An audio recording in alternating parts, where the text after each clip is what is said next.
Hi, it's Mr. Anderson, and welcome to Biology Essentials video number 7. 007. This video is on speciation and extinction, and so it's really on just two things. In other words, it's how we go from one species to two, and then how we go from one species to no species. And so this right here is a Tapuosaurus. It's a sauropod that was found in Brazil, and you can see it right here on this phylogenetic tree.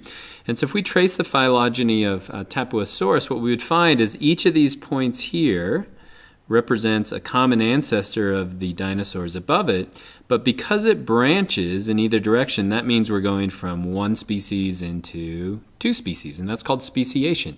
And we'll talk a little bit more about the mechanisms by which we can speciate, but essentially in speciation you go from one species to two. And extinction is when you go from one species to zero species. And so where do we find on that on here? Well, on the side you can see we have time, so we have time on the side, so this is millions of years ago.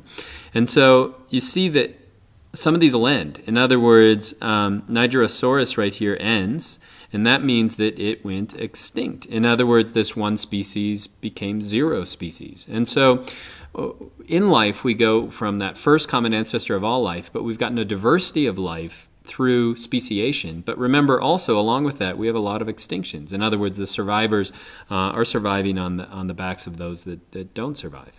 And so this video is really only about two things, but it'll be a little more in detail than that. And so how do we get new species? That's through a process called evolution, or it's biological evolution, or change within a gene pool. So there are two things kind of in play with speciation and extinction. In other words, when one species becomes two, that species is evolving or changing or separating into two populations that are reproductively isolated. And so evolution can give us diversity, but as that environment changes, it can force speciation, and that environment can also force extinction.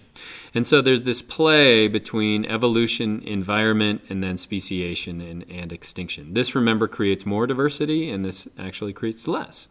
So taken to these extremes, one specific type of speciation where you see a rapid rate of speciation is called adaptive radiation. That usually happens when we open up a new niche. And likewise, when you have a bunch of extinctions at one time, we call that mass extinction. And we've only had about 5 of those through the history of life on our planet. So let's start with speciation, and let me give you a real example of that. And this is the three-spined stickleback.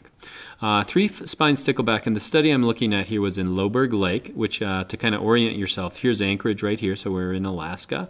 Loughburg Lake is right down the road from Wasilla. And so speciation occurred in the stickleback, or is occurring right now in the stickleback. The three-spined stickleback has 3 spines that go out the back, but there are actually 2 different phenotypes, or 2 different varieties of stickleback. This would be a low-armored stickleback, and it's found usually in a freshwater environment. But if we were to look at the stickleback, the marine stickleback that spends half of its life in the ocean and then comes back to actually breed, it'll have more armor on it, so it'll actually have larger spikes. It'll have additional spikes down here. And then they have plates on the side. So there are plates on the side of the stickleback that go all the way back here. And so this would be what we call a fully armored stickleback. And then if I get rid of the coloring, that'd be a low-armored stickleback. Okay, so a natural experiment was done in 1982. So in 1982 in Loughburg Lake, we'll say Loughburg Lake looks like this. Almost all the sticklebacks in Loughburg Lake were of the low-armored variety. In other words, they were just this freshwater. And so what happened in 1982 is that they poisoned the lake, because sticklebacks don't really have a purpose. They do, but they wanted to put trout and salmon back into the lake, and they wanted them to grow. And so they poisoned everything in the lake. So they killed all the sticklebacks. So there were no sticklebacks in the lake, so it's a great kind of an experiment.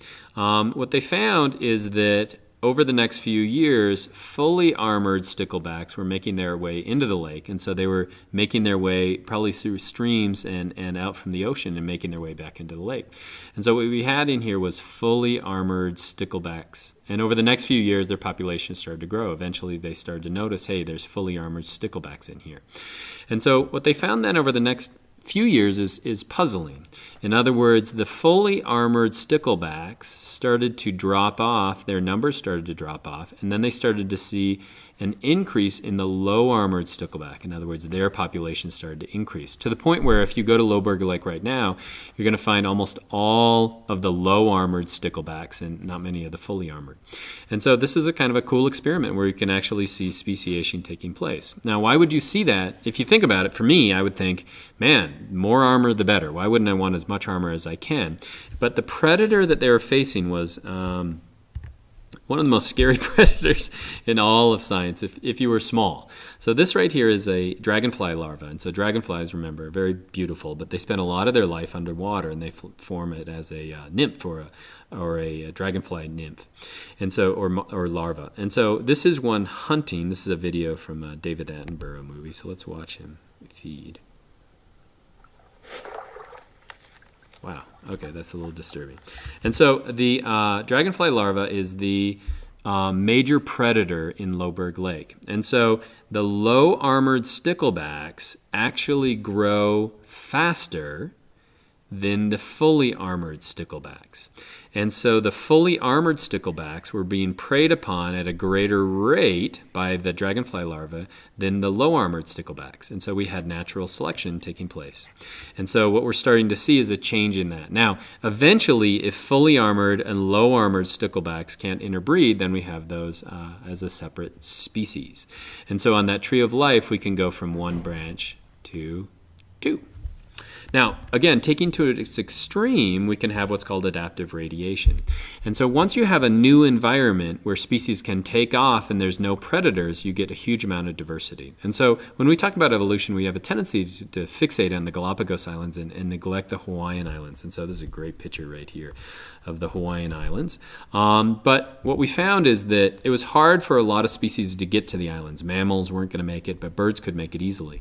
And so the honey creeper is an example of a bird that just went crazy on the Hawaiian Islands. And so we think the ancestor of modern day honey creepers was a bird that looked like this. It was somewhat similar to a finch, but once it arrived on the island, it was a founding population. You got this huge diversity of all these honey creepers. You can see their beaks are each of them adapted probably to a different flower.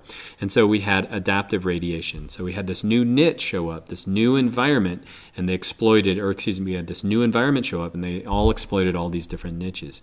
And so you had this great diversity of honey creepers. Now, a lot of these are pictures and not actual photographs, and the reason why is that humans showed up. And with humans, then we had predators that showed up, and they started to make a lot of those species go away. And so extinction started to show up as well. What's another famous adaptive radiation? Well, I can think of a couple. One would be the arrival of mammals. And so once the dinosaurs went extinct and mammals were able to grab a foothold, they adaptively radiated to fill a bunch of different niches that were once filled by dinosaurs. Or adaptive radiation we could also see in the Galapagos as they move from island to island, like the beak of the finch, which was just one population on the Galapagos. Now, the flip side of this podcast is the idea of extinction. And I love this quote right here. It's the idea that 99.9% of all species that have ever existed are now extinct. And so these are some species, the auroch, the quagga, the great auk, the thylacine, or the Tasmanian wolf. These are all species that have gone extinct just in the last few hundred years. And they did that as a result, a lot of these as a result of human pressure. This would be a golden toad that went extinct in the 1980s. And so if we look on this tree of life, each of these branch points here would be an area of speciation, but each of these endpoints would be an area of extinction. In other words, that once you have that last organism die of that species, then you can't pass that on, those genes on anymore, and so we would say it's extinct. Now, the things that are alive today are called extant, but if we look through the history of life, we find sometimes that there are massive extinctions that go across all. All right, scientists have identified 5 different mass extinctions over time, and they're labeled here with these yellow triangles. This would be the Ordovician Silurian extinction. This would be the late Devonian. This is the Permian-Triassic extinction. This would be the Triassic-Jurassic extinction. And then this right here would be the Cretaceous-Tertiary extinction. And so what makes a mass extinction? It's an extinction where the rate of extinction is just dramatic. And so we also have other extinction events here within this. This one, a couple of interesting ones that you maybe know about. This right here would be the Permian-Triassic extinction. This one is known as the Great Dying. And so of all the extinctions, this is the biggest one. During the Great Dying, something like 70% of all land species and 96% of all marine species went extinct.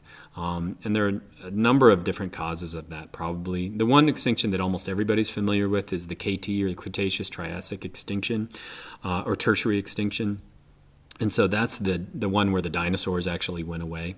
And so with all of these extinctions, scientists are trying to piece together what actually causes it. And so a lot of these are suspects. In other words, the Great Dying formed at the same time when Pangea actually formed. And so scientists think that that had something to do with it. But it could have also been volcanoes. It could have also been oceans losing their oxygen. And so these are all the different types of characteristics that could have led to mass extinction. And so scientists are kind of piecing those together and figuring out which one of those caused each of these different extinctions. The one that I want to talk more about specifically is the KT extinction, or the Cretaceous-Tertiary extinction. And the evidence there is pretty good. This is where dinosaurs go away. It's probably not super accurate to say that. There's a lineage of dinosaurs that continues today, and those are called birds. And so birds, it's a lineage of dinosaurs that continue today, but most of the dinosaurs actually disappear at that time. And so the point in the fossil record where they disappear is sometimes referred to as the Cretaceous, or the KT boundary. And if we look below that, we find dinosaurs, and if we look above that, we find no dinosaurs in the fossil record. Now, you've probably learned that there was a giant asteroid that hit around that time, and we think that it hit in the Gulf of Mexico. We've actually isolated where that crater is. But what evidence would we have to show that this actually exists? Why isn't it something else like climate change, for example? Well, one piece of evidence is that down here we have dinosaurs. Above here we have no dinosaurs, but we also have a level of iridium that goes around the planet. So a thin layer of iridium that's found along this KT boundary.